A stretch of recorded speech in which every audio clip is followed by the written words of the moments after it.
भारत की पहचान इसकी सनातन संस्कृति से है, न कि भाषा के नाम पर खींची गई लकीरों से। क्या हिंदी भाषा पर हो रही ये लड़ाई एक सुनियोजित षड्यंत्र है? क्या सनातन संस्कृति को खंडित करने के लिए भाषा विवाद खड़ा किया जा रहा है? आज हम इस विषय पर गहराई से विचार करेंगे और जानेंगे कि क्यों प्रकाश राज और पवन कल्याण के बीच ये विवाद छिड़ा। क्या हिंदी वाकई थोपी जा रही है या ये सिर्फ राजनीति का खेल है?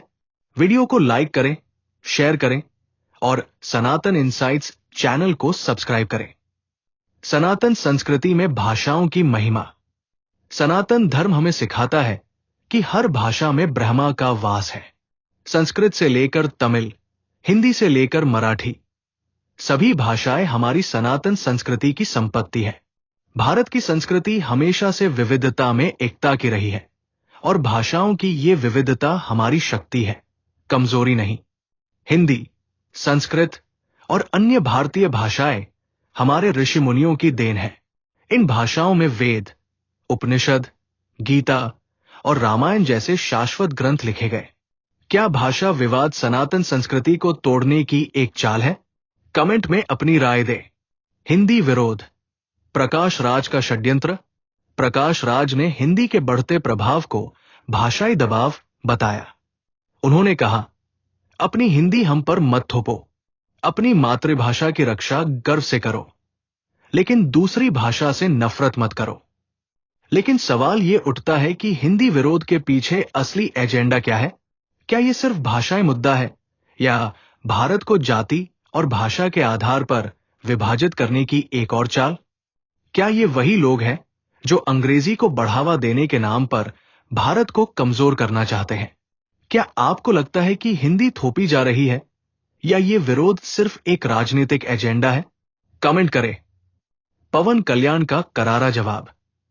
पवन कल्याण ने साफ शब्दों में प्रकाश राज को जवाब दिया।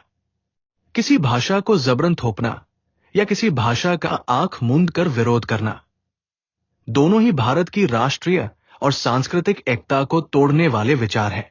उन्होंने कहा, मैंने कभी भी हिंदी का विरोध नहीं किया, बल्कि इसे अनिवार्य बनाए जाने का विरोध किया है। पवन कल्याण ने राष्ट्रीय शिक्षा नीति 2020 NEP 2020 का जिक्र करते हुए बताया कि हिंदी अनिवार्य नहीं है, बल्कि छात्रों को कई भाषाओं में से चुनने का विकल्प दिया गया है।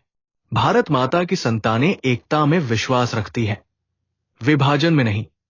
क्या पवन कल्याण की बात सही है? अपनी राय जरूर दें। राष्ट्रीय शिक्षा नीति NEP 2020 और सनातन दृष्टिकोण। NEP 2020 के तहत छात्रों को 3 भाषाएं सीखने की स्वतंत्रता है। 1 विदेशी भाषा, 2 भारतीय भाषाएं, जिनमें से एक मातृभाषा हो सकती है। हिंदी अनिवार्य नहीं है, बल्कि छात्र चाहे तो संस्कृत, तेलुगु, तमिल, कन्नड़, मराठी, गुजराती, बांग्ला या कोई भी भारतीय भाषा चुन सकते हैं। सनातन संस्कृति में सभी भाषाओं का सम्मान किया जाता है, तो फिर हिंदी को लेकर इतना विवाद क्यों?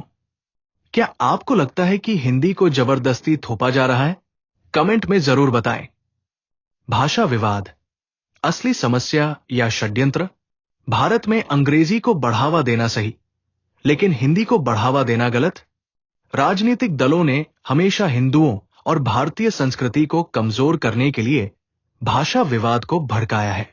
असली मुद्दा यह है कि हमें अपनी मातृभाषाओं पर गर्व करना चाहिए, लेकिन भाषा के नाम पर विभाजन नहीं करना चाहिए। हमें हिंदी, हिंदुस्तान के सूत्र को याद रखना होगा। क्या यह भाषा विवाद असली मुद्दा है या राजनीतिक चाल? अपनी राय हमें कमेंट में बताएं।